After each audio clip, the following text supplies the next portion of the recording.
Hello everyone, you are welcome to another video, and in today's video we shall be looking at how to filter numbers in Microsoft Excel.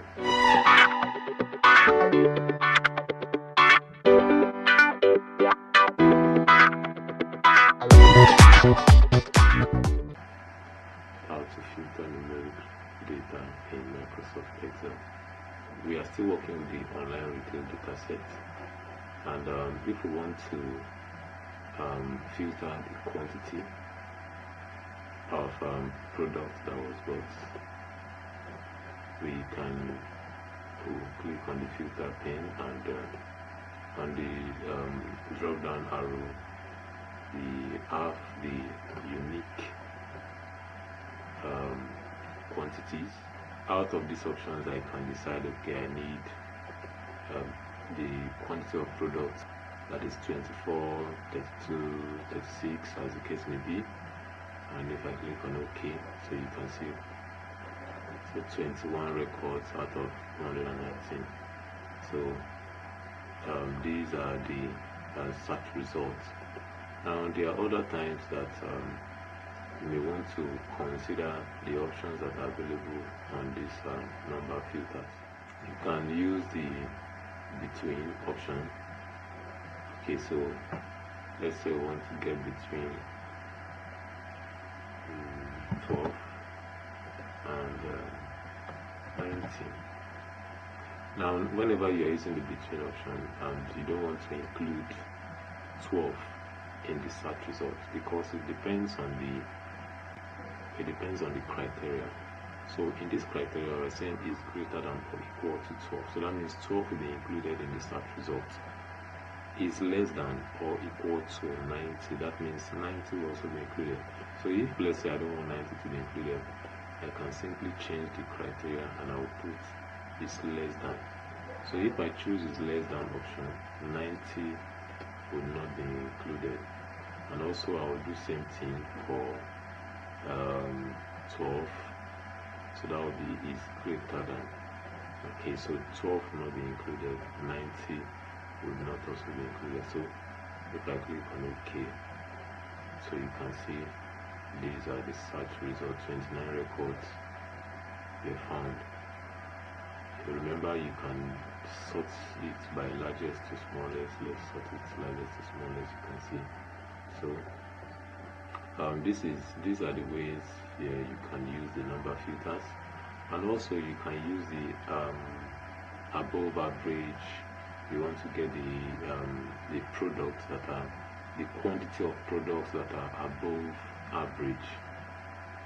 The quantity of products that are above average, you can click on this option so you can see.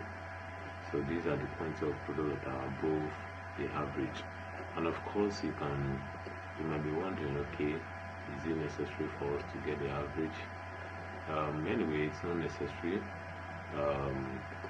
But if you want to get the average, you can clear the filter, and if you click on this column, you come to this place here, you can see the average. So the average is 13.57. Okay, approximately into 2 decimal place, 13.57. So that is how you can get the average. Let's sort this quantity. This is the option of between once again. So we are using between 12 and 90, but in this case I want the both results to I want 12 to be included, and I also want 90 to be included. So I'll click on OK. So 34 records were found. Now I want to narrow down the search to get the unit price that is less than 5.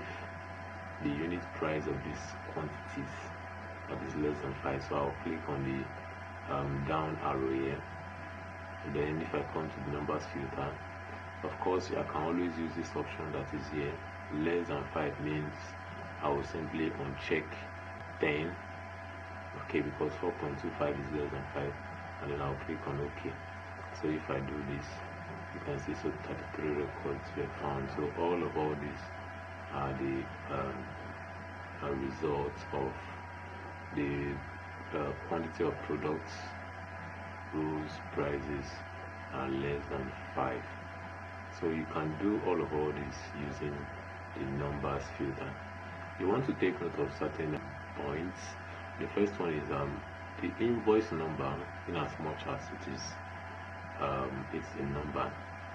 Okay, they are unique numbers that are unique to the customer. Okay, no, they are unique to the invoice, please. They are unique to the invoice. Customer ID is also a number data, but then it is unique to that customer. So except a specific reason, okay, or there is a specific result you are looking for, you don't really need to perform number filters on the numbers or the columns that has to do with IDs, okay, such like invoice number, customer ID, stock codes. Yes, unless there is a specific result you are trying to get. If not, you can do it on the quantity and the unit price. So that is how you can be able to use the number filter on Microsoft Excel. I'll see you in my next video. Bye.